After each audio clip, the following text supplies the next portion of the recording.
Welcome back to Safas Unscripted, episode number 92. As you can see, we have got all three of us here, Brett and Brevan, as well as casual buyers. As always, people, please remember to like and subscribe to the channel if you do enjoy our videos. Brett, my man, how are you doing? Good, fantastic. Sorry, I'm in my nightgown. I was ready for bed, and then I forgot. Oh shit, we got to shoot, and then yeah. Brevan, just got back from rugby. What are we saying? Yeah, all good, all good. Looking forward. It's getting closer to some proper rugby coming up. Obviously not this weekend, but next weekend is getting closer. So the mood is starting to be very excited and just keen to talk some rugby.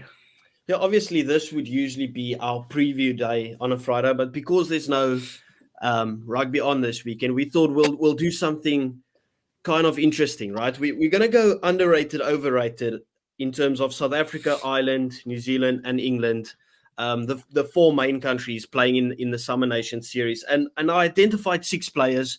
We're going to say whether, in our opinion, they are overrated or underrated and the impact they could have on the series. So obviously, I'm not going to say necessarily the best names every single time. Some people are just plucked out randomly, but it's all people that could have a big effect or there's a bit of controversy around them in the team. Now, disclaimer, when people say someone's overrated, it doesn't mean they are bad, okay? That's True. People get that misconception. Anyway, who better to start with than South Africa? We'll start with South Africa, then go to Ireland, then go New Zealand, then England. The first name on the list, Brett, I'll come straight to you. Damian D'Alenda, the first name on the South African team sheet. What do we think of Damian D'Alenda? This is actually quite an interesting one because I think pre-2019 World Cup, he was probably one of the most, people would have said he's overrated, doesn't belong in the Bok team. There's so many better centers than him. Now it's complete opposite, because now he's probably one of the most underrated centers in the world. I mean, just for example, this weekend alone against Wales, the game against Wales, when he came on, the massive difference he made. And to think that Oak started his career at Western Province on wing, and when they moved him to center, I was like, guys, a wing can't play center. Just stop messing around and look Especially now. inside center, right? Yeah, you don't exactly. really see that. Yeah. Yeah. I think one of the main culprits that, were very he's very overrated. And look, I don't like the word overrated because obviously, but like you said, if someone's overrated, it doesn't mean that they're bad per se. It just means sometimes they get a bit more hype than some other people may think that they deserve. But I think South African fans were the main culprit, like you said, before 2019. A lot of people did not like Damian D'Alenda. Everyone was screaming for different. I think at the time, everyone was saying Rohan Janse van Rensburg. I'm not talking now. I'm talking back then in 2018 times. People were screaming for Rohan Janse van Rensburg to be the guy to take the inside center position. And I think D'Alenda has done a fantastic job now in being, like you say, such an underrated weapon in the Springbok backline, because he just gets you so much go forward ball that sometimes you don't even realize it. And he's always good at just putting the opposition on the back foot, which I feel like some teams lack in that 12 position. So I think he's very underrated at the moment. Yeah. I would go as far now. People are going to say he's overrated because of what I'm saying, but I'm saying he's purely underrated. He's immediately underrated because you don't think he's the best in the world. If you don't think he's the best in the world, he is underrated. This guy is the best inside center in the world, and I don't think it comes even close. I think he's so underappreciated. He's been underappreciated for years. It's not like he's had this 12th jersey on lockdown with no competitors. He started off competing with the likes of a John de Villiers. Then he had to compete against Rohan Janse van Rensburg in literally his prime. Then he's been competing against Andre Estreisen, who people say is one of the best in the world for years. He went up against Bundiaki in the World Cup that people are saying the best center in the world, and in a losing cause, still got better stats than Bundy in literally every single facet of the game. What I love about Damien is he's big, he's strong, he gets the go forward. That's what everyone sees. But I love the dirty work of the guy. This is why he's one of my favorite players to watch. He does the dirty work. He's at the breakdowns. He doesn't miss tackles. He butchers people's shoulders, just bumps people into another universe. Yeah. I think he is the most underappreciated player probably ever for the Springboks, with all the criticism that he gets. He's so good. He is so good and so underappreciated. Would one of you guys agree? Yeah, because if you ask anybody from any country, like name your overall team, most people are putting Geordie Barrett or Bundiaki in their side at 12. And I can't think that anybody would put Damien Darlenda there. And this isn't even biased. Just go look at the stats. Like, he owns that 12 jersey in World Rugby currently, and it's not even close.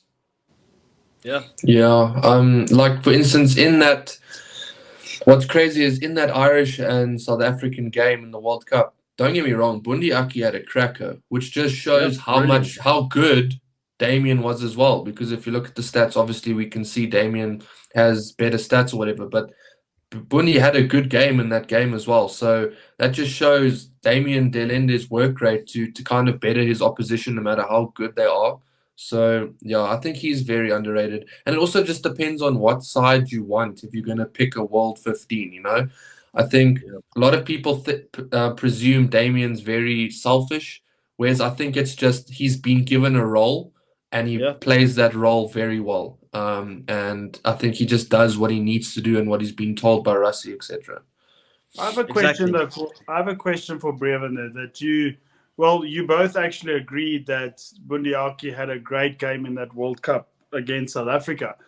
Take away the tackle that Mani Lebok missed and Bundiaki ran about 35, 40 meters. Take that away. What else did he offer to the game? I'm not going to answer this. This game was so long ago.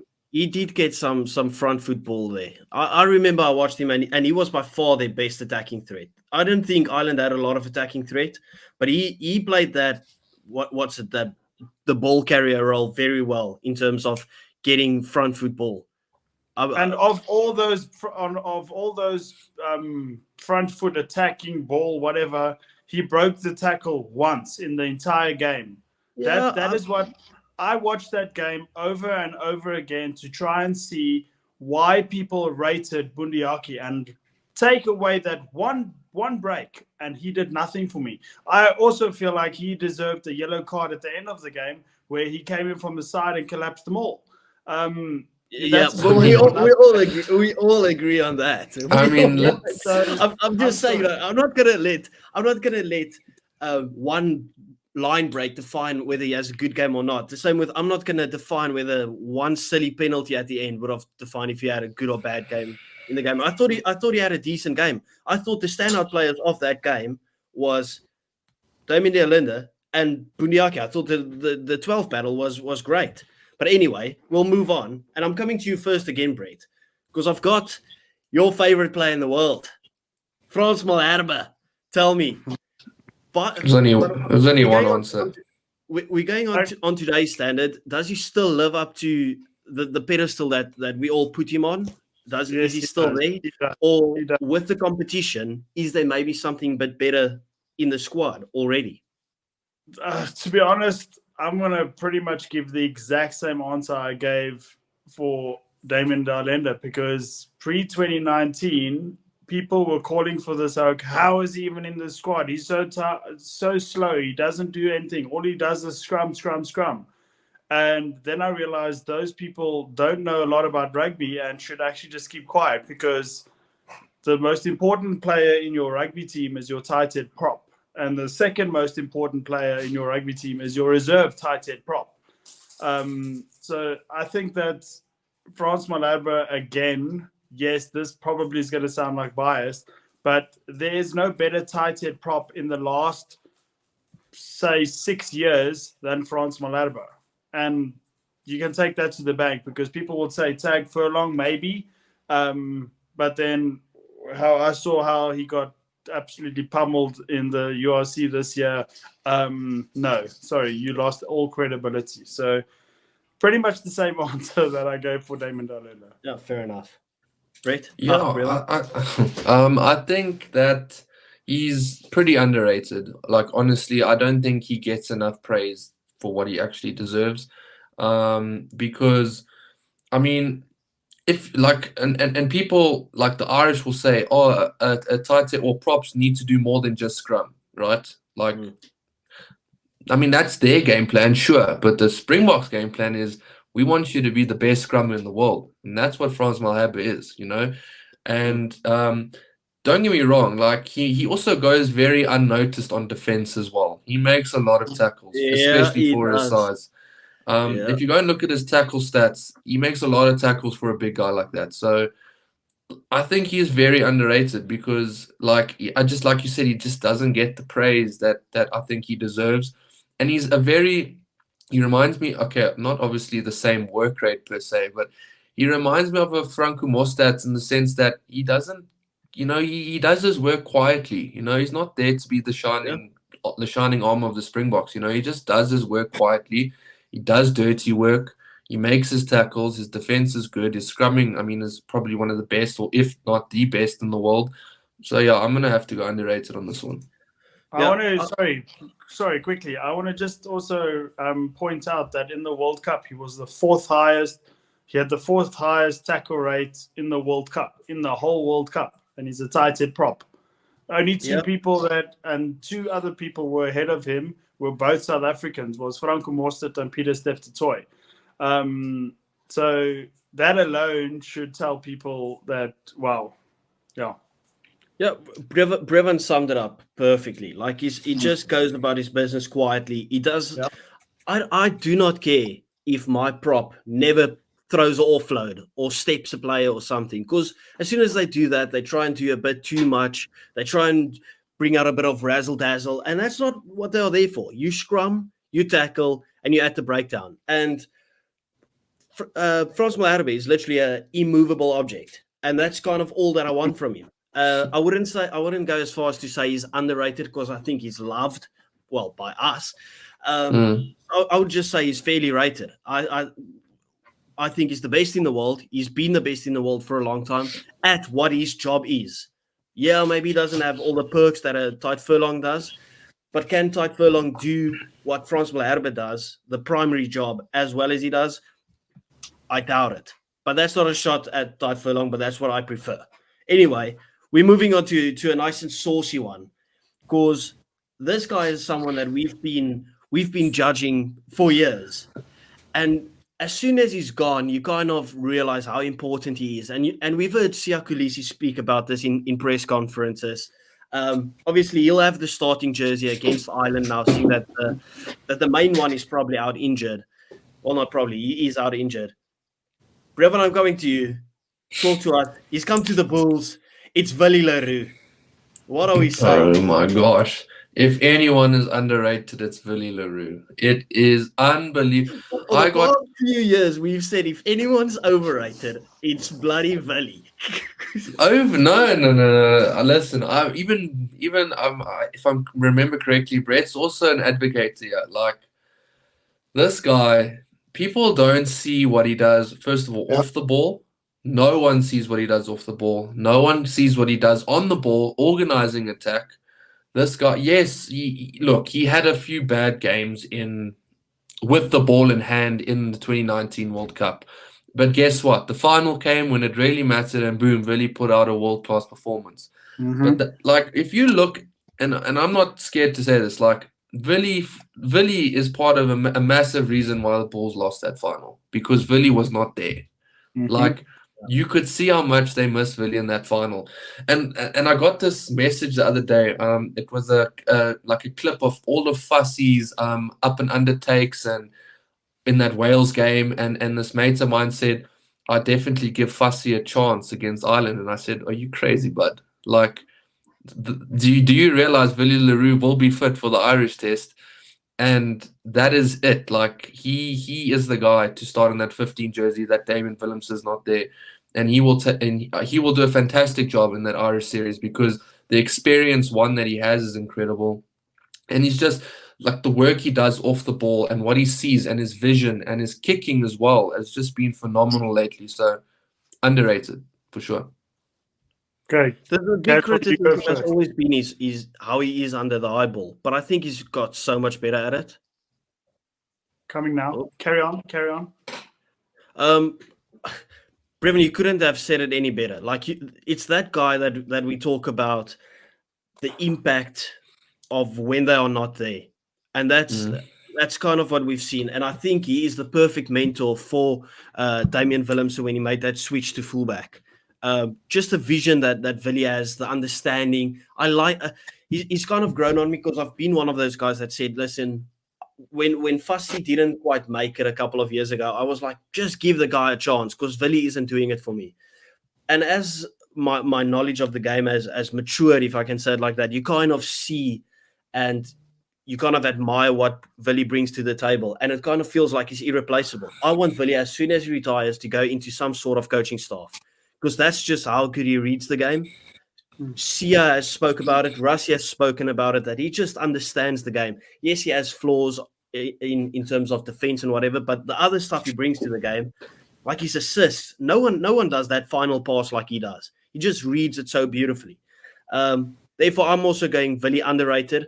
I thought a few years ago, I thought the most overrated player in the world, but now I'll settle on underrated as well. It feels very biased because we're saying everyone's underrated. Yeah, it's fine. We can say what we want. It's our show. Yeah. So a couple of years ago, when Billy was still playing for the Cheetahs, I rated that he had the best chip kick in world rugby. Like I remember, Cheetahs played against the Western Force one year in Super Rugby, and Willie Leroux single-handedly won the game for the Cheetahs against the Force, against all odds, and made his Springbok debut that year, which was very, very overdue. But then as the years went on, yes, he had bad games, but every single professional player in the world has had a bad patch in their career. I mean, imagine if you dropped a banner when he went on a try-scoring drought. He wouldn't have scored 7 in the World Cup. So people need to stop nitpicking on players, especially like Willie Leroux, because Willie Leroux is going to go down in history as one of the best Springboks to ever wear the jersey.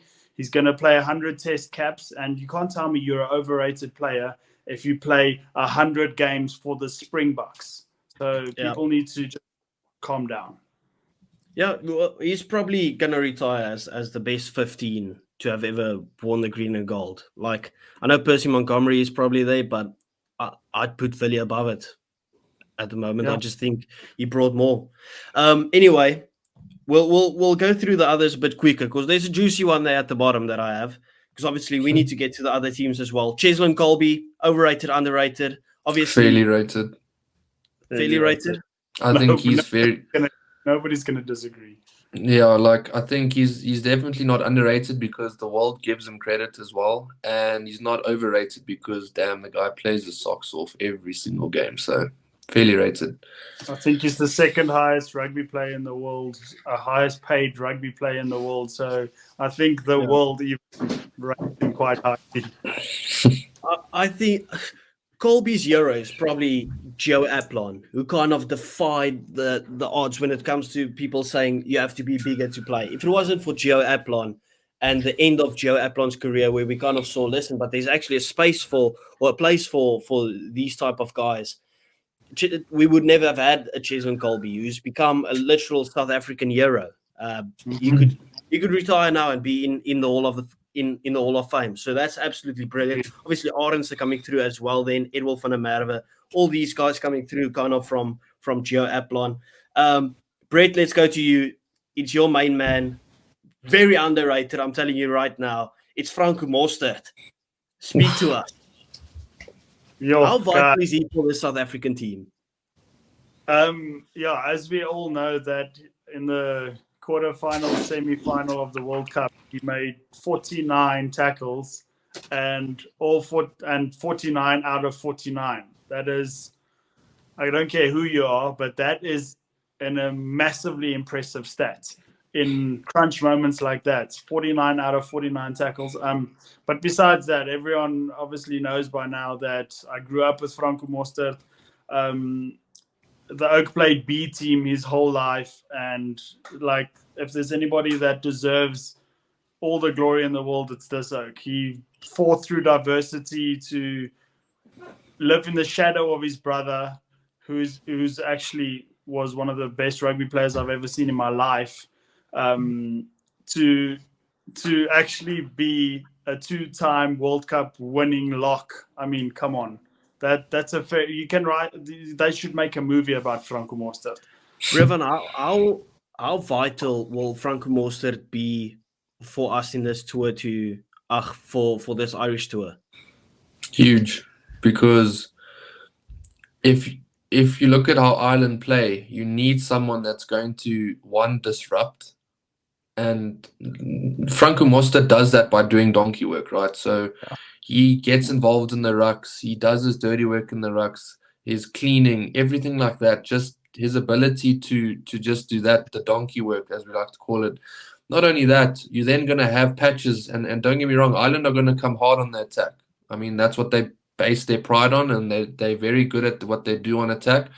Franco Mostert is, like you said, like Brett said, one of probably top 3, maybe even top 2 defenders in the Springbok shirt. Like, he is vital when it comes to defense. And yes, he may not put massive hits like Eben does, but I tell you what, he makes a whole lot more tackles than Eben. And that's not taking anything away from Eben, but Franco Mostert does a lot of tackling work, and you need someone that's going to grind on defense to get you through difficult patches of the game. So there's going to be times when Ireland are on our line, Franco Mostert will get up, make a hit, like that's just his work rate. So it's all about work rates, and that's what Franco Mostert brings to the table. Yeah, perfectly summed up. I'm going to go first on the final one, and I know Brett hates this guy. Okay. You didn't even go on the Franco Mostert. I fully appreciate what you guys said. I'll just second it all. I've got nothing else to add. You guys literally just said everything. He's vital for us. Like, I can't see this South African team without Franco Mostert. Like, I used to not be able to see it without Eben Etzebeth and Lore Jager, and now I don't even care if Lore Jager is in there, even though I love Lore Jager. It's just because Franco Mostert has been so good.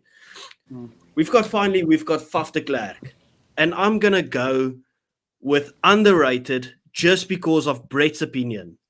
Okay? Because Brett will make him sound like the worst player in the world. Sorry, could you guys hear my phone ringing there? Yeah, that's Faf de Klerk for phoning you to say thank you. Yeah. Listen. No, what I was going to say is because of Brett's negative opinion about the guy, he is underrated because of the system. If you look at the way the combination between him and Andre is vital. Andre doesn't. Oh my goodness! Sorry, boys. Let me just tell the person that's calling me I'm filming. Anyway, let me carry on. So in my opinion, right, Faf de Klerk. Now, I'm gonna meet you in the middle here. I don't think he's underrated, but I don't think he's overrated. And I think he's fairly rated. I think he does a job that he's asked to do, that sometimes people don't enjoy that job, but and some people kind of think that it's effective. I think if I look at the Faf de Klerk that played in that Lions squad when he first came about, it's not the same player. Like, it's nowhere near the same player. He's been changed into a different type of scrum half, and I just think what he's asked to do, he does, and that's why I'm going to say he's fairly rated. Yes, I get it. There's sometimes where he makes frantic decisions that, I mean, we saw against Wales. He brings the ball out the ruck, and I know we won fast ball, but no one's really there to receive the offload or the pass, and he kind of just offloads to a forward who's just standing there. So, or the box kick that may go out on the full. Like, sometimes this does happen, right? But I'm just going to stick in the middle and then really just say he's fairly rated. My point, just before Brett goes, is just purely on the system with him and Pollard. That combination works brilliantly because I don't see Pollard being himself with necessarily the other nines. I don't see the other nines being themselves with Andre Pollard because his game is so much slower. So when we decide to do that slow, high ball game, Faf de Klerk's box kick is pretty good. He knows and understands Andre Pollard. I know he puts one out on the full every now and again, Brett. Don't shake your head. Overall, his box kick's decent. Okay, because we all know him for the box kick. He's not what he used to be, like that pest on the field that we all loved. But I do still think if you're gonna have Andre Pollard there, his perfect teammate will be Faf de Klerk, and that's why he's underrated. Brett? Let me tell you why I completely disagree. When Kobus Reinach was at Montpellier, who was his fly-off? Andre Pollard. Those two gelled so well together, and there's two people in world rugby that has, for me, the perfect box kick, and that is Conor Murray and Kobus Reinach. And for me, one of the worst box kicks in world rugby is Faf de Klerk. I think if I have to count every single game, how many of his box kick either go out on the full or they don't travel more than 10 meters forward, I want to pull my hair out. And yes, they work well together, but Kobus Reinach will work so much better with him. The only thing that Faf has over most scrum-offs in world rugby, and I'm going to give the man the sweeties that he deserves, is he's a massively good defender. And he puts the right amount of pressure on anybody that carries the ball, whether it's a pod coming up or a 10 that's carrying the ball up. Just as well, in my opinion. He does it well. He does it well. But I think that is Faf's thing that's keeping him alive in world rugby, because he's even up the giant player, whatever. But there are nines in the world that are so much better than him, and the everybody that would disagree, it's these tunnies that like his blonde hair waving around in the sky, and it's the young kids that also see him as the guy with the speedo, and that's it. That is it. On a rugby field, there are the man that greeted royalty with the speedo. Yes. So. Brett's getting riled up just talking about it. Anyway, we've been stuck on South Africa for quite a while, so we'll flow through the other teams because obviously we don't know them as well as we know the South Africans. So anyway, we're going straight to our competitors for this tour. Ireland. We're starting off with another South African. It's Josh van der Flier. Obviously, boys, we know he's not South African, okay? So I already know the people, as soon as I said that, they're going into the comments, he's not fucking South African. That's what I get every single time, even though they know I'm taking the piss with it. Anyway, Josh van der Flier. Brevan, we're going to you first. This guy, he hasn't been on form for quite a while. Kind of since he got World Player of the Year. He's got a massive job ahead coming down to South Africa, because obviously a lot of the Irish people also said Peter O'Mahony hasn't been on form either. And you can't have two of your Lucy's not be on form. So he's got a massive job and a point to prove. Yeah, I think that season he won World Player of the Year. I think obviously I think World Rugby kind of gave him the appreciation that he deserved. I mean, he had a great season, and I feel like a lot of people around the world didn't give him the praise that he deserved. So for that matter, I think then, obviously on current form, maybe he's not been fantastic, but I think the Josh van der Flier that we know that he can be, it's a very underrated player, you know. I just think and I've always been a firm believer in this, like, obviously, you have your club tournaments and then you have your international test matches. And I just feel like South Africans are very good at this. They may be not so much in great form in their club tournaments or for their club, but when they put on the shirt for the Springboks, they kind of step it up to another gear. So I am expecting a good series from Josh van der Flier. Obviously, he stepped up now to be one of the leadership figures in that Irish side, so there's a lot on his shoulders going down to South Africa. So I think ultimately I'm going to say I can't actually make a decision here, so I want to see how he plays in the series, but I think based on that season he had when he won World Player of the Year, I think, other than the Irish and World Rugby, I think we kind of underrated him because we didn't realize, like, wow, this guy's actually the real deal if he wants to be. Brett?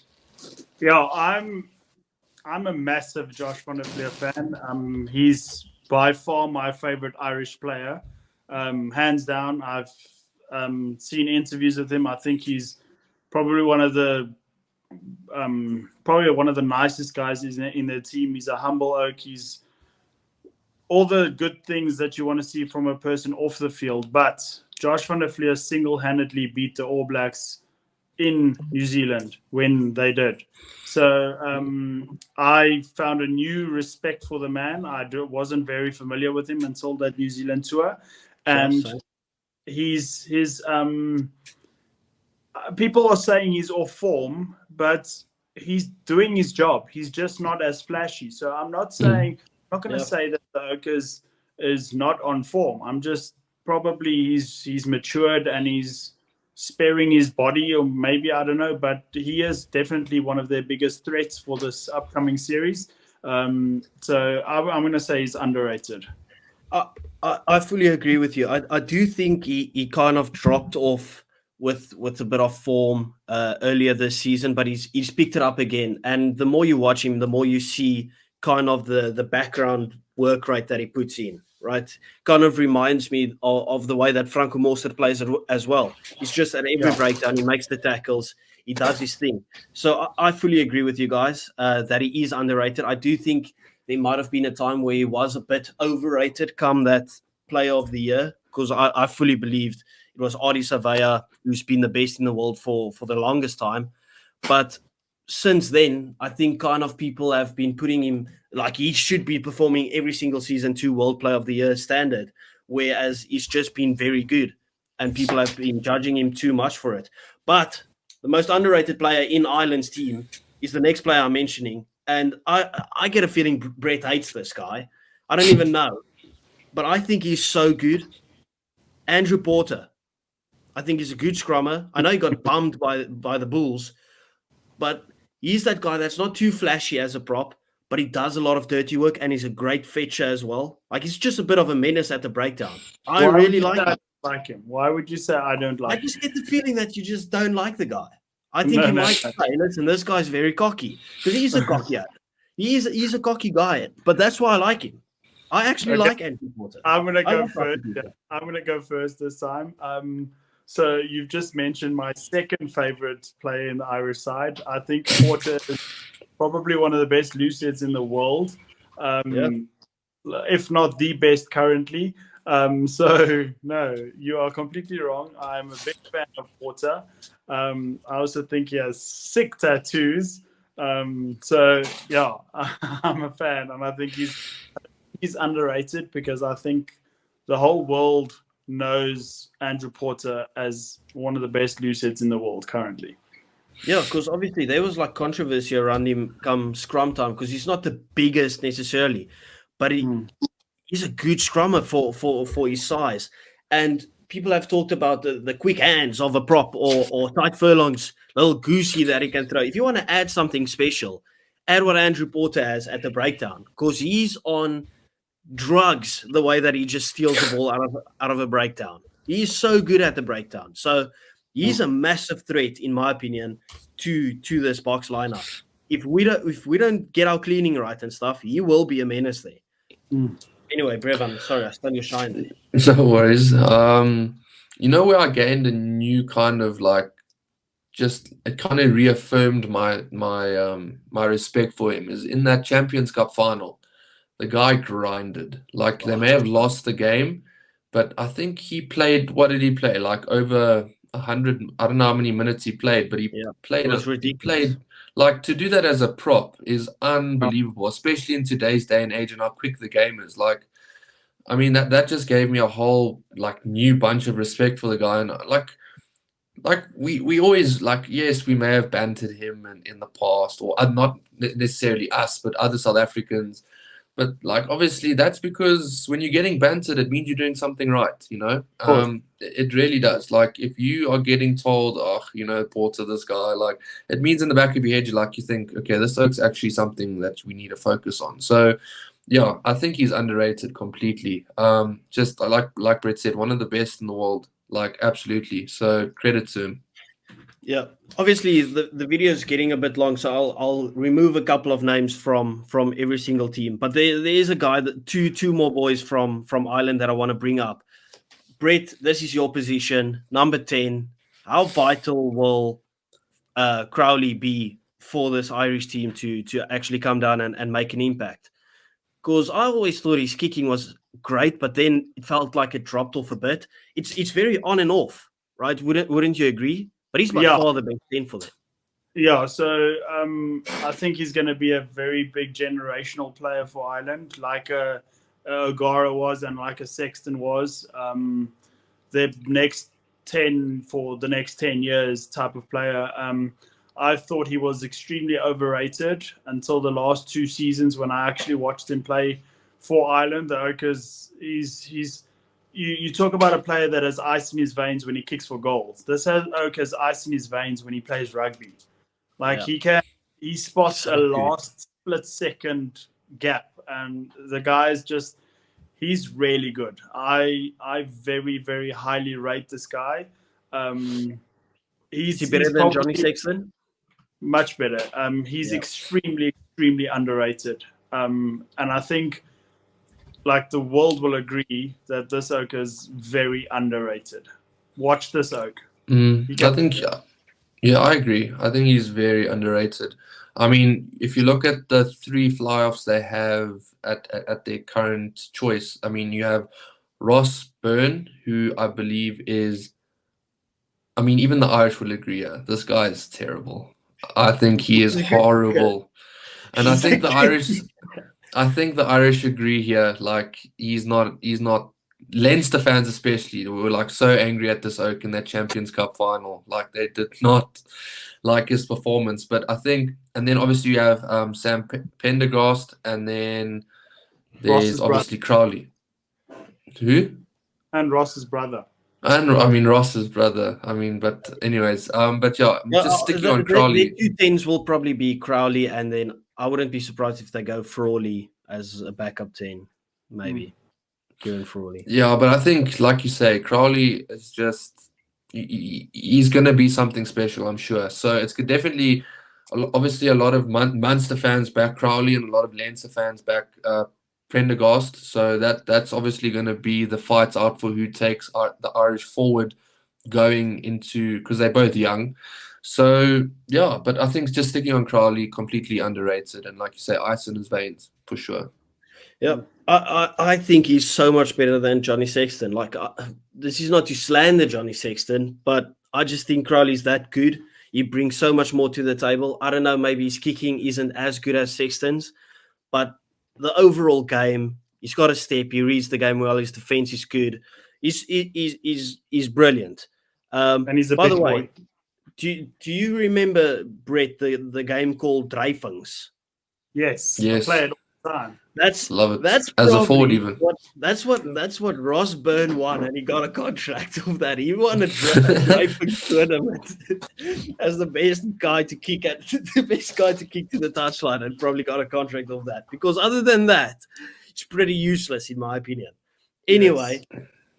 We'll go to Brett secondly, because I want to end Ireland off here, but I want Brett to have his juicy say or whatever at the end. James Lowe, Brevan.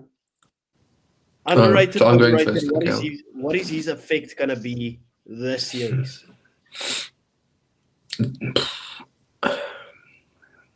I think I'm not going to say he's overrated, but I'm not going to say he's underrated. I think he does a job. Talk about sitting on the fence. No. I'm the same as Fuff. Like, I don't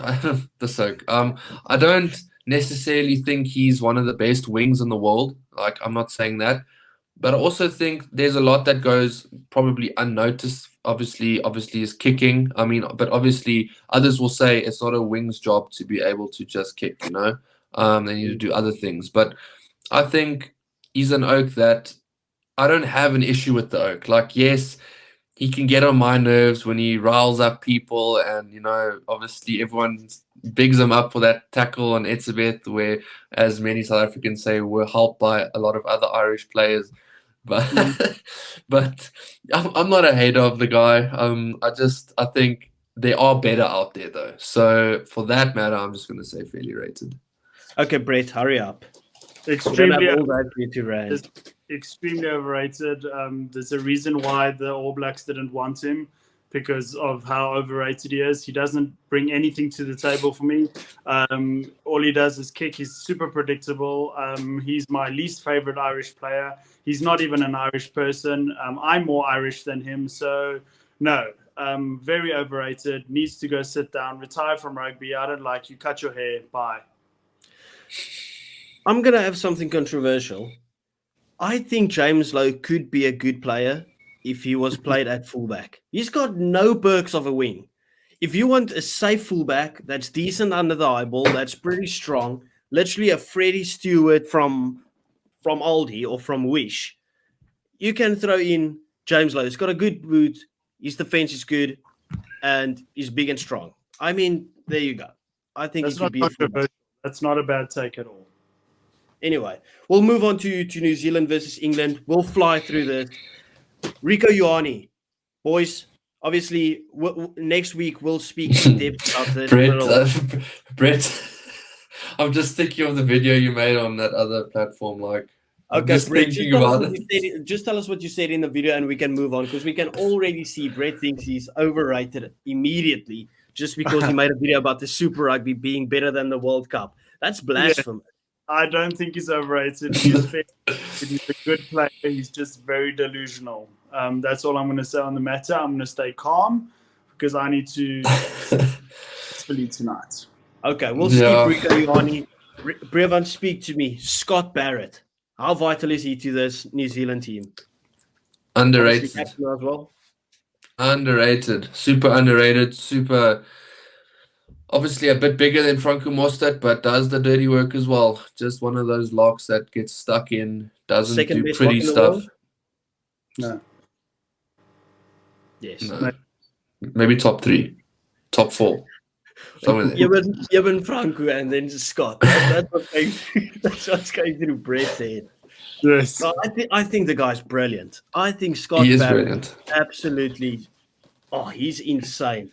I have a quick point I want to raise on there, because Scott Barrett made the Springboks All Blacks captain, and remember on our group chat the other day, I sent a video where I said, I posted a video. I said, "How the flip? Why is Ardie Savea doing TikTok dances?"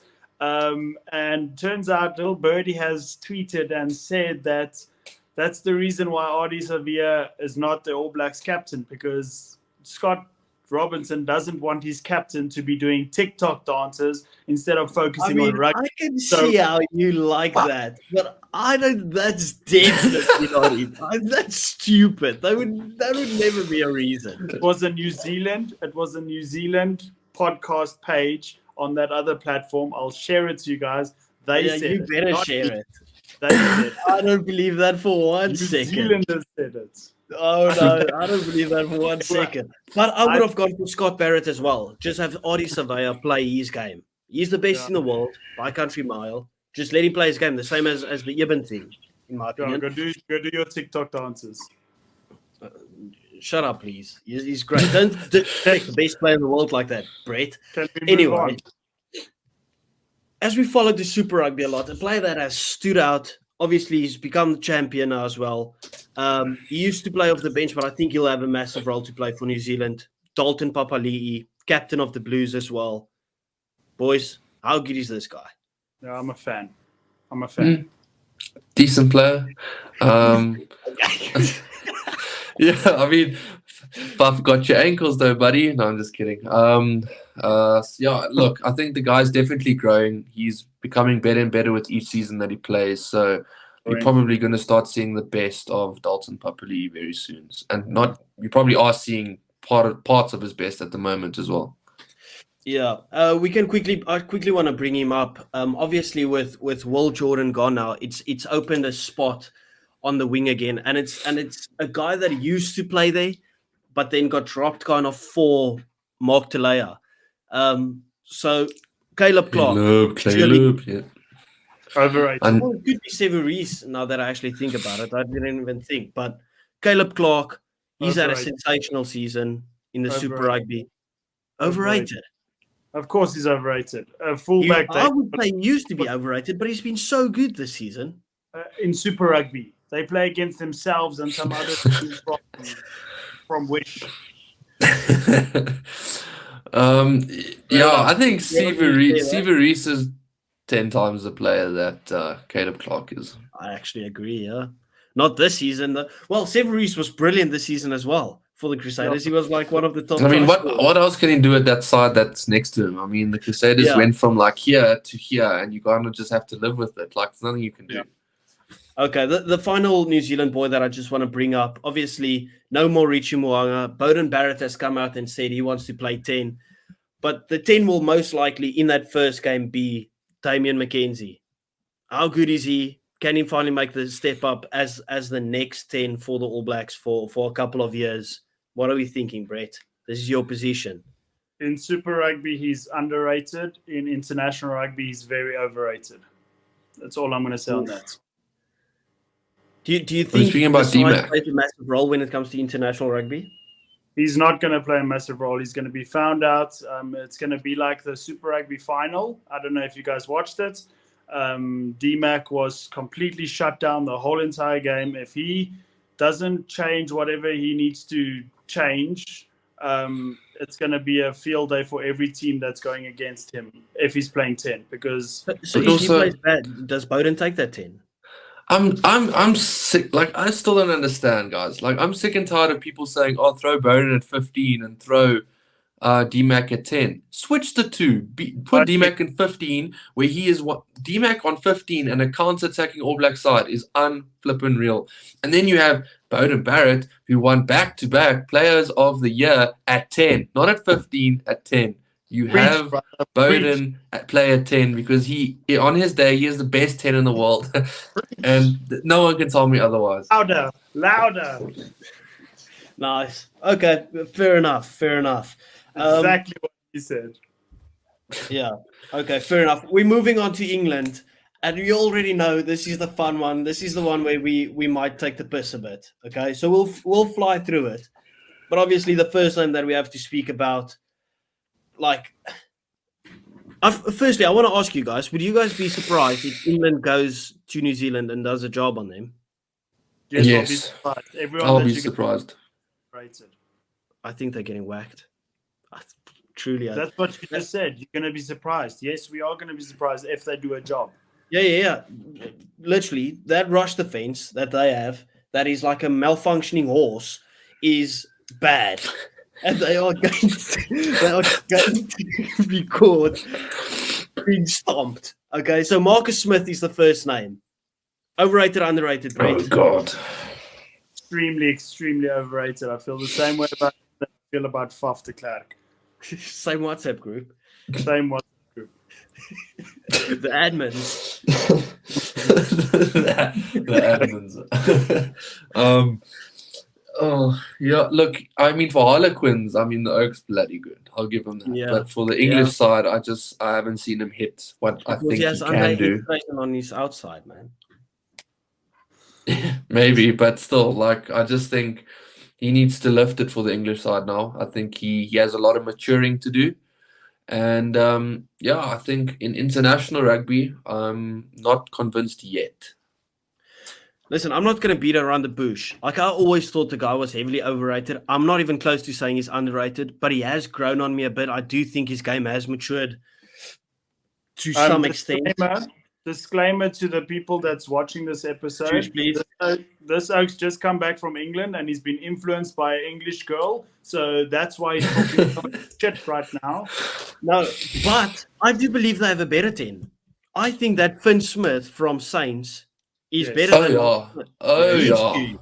Yes. He's very good. Now we're talking, baby. Now we're talking. Okay, yeah, fair enough. Let's not get bonus on the video.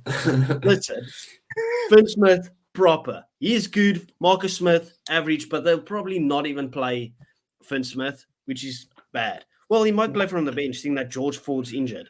Anyway, Why next is our one. episode so long? Hey? Why is our episode so long? Because we are catering to the people, and the people want to hear more about us. We're almost at the end, Brett. Relax. Okay, well- Don't you enjoy your time with us? While we're talking about long stuff, I think that it's safe to say that India will be playing South Africa in the Cricket World Cup final. Yes. That's why my head's turning like this again, because they're absolutely smashing England at the moment. They're getting shot from all sides. Okay. Brevin, we're going to you first. Henry Slade, underrated, overrated? At the moment, he used to be a fantastic player. Don't rate the Oak anymore. Someone's overrated. He's that guy that's kind of always been good at club, like the Elton Yankees of England. He's been running the show for Exeter for years, and he's been the best outside centre-half in the world in club rugby. But then he comes to England, and it's just like, what is this guy even doing on the field? He's got a bit better, fair enough. But I mean, seriously, come on, fix up. Brett? Yeah, I agree with Brevin. Every time I see the Oak's name, I think of the tackle that Marks made on him in the World Cup 2019. He dropped the ball. Yeah. He passed to Colby. Colby scored. Try time. Being a little bitch.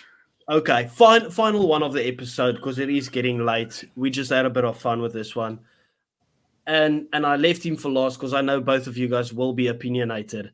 We've got Maro Torje, who's not been good since 2018, but always been put up there on this pedestal. Well, Brett doesn't like him, so he just left. You didn't even care enough. Okay, Brevin, well, this is your position. Anyway, how good is Maro Torje, or how bad is Maro Torje?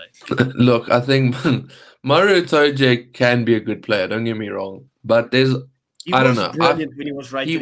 He was brilliant, but the thing is, I just don't see the same Maro Torje as when he was coming onto the scene, and this guy that I feel like he's lost his physicality. And listen, my best mate's English. He's probably going to send me text messages saying like, "You absolute tosser," because I'm sure he loves Maro Torje. But like, I don't know. I'm just not a fan of the Oak anymore. I used to have him and Eben up there as the best, and now Eben's just like made that conversation like this, literally. So yeah.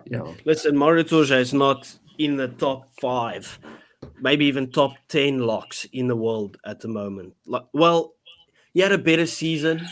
Like I think he is getting some form back, but he was so good in 2018. Like, he had the right to be held to this high regard and stuff. But then it just plummeted down here. But since he's cut his hair for some reason, it's just been playing better rugby. Anyway, that brings us to the end of the episode. It's more than an hour. What's the time there on yours? Because usually mine's wrong.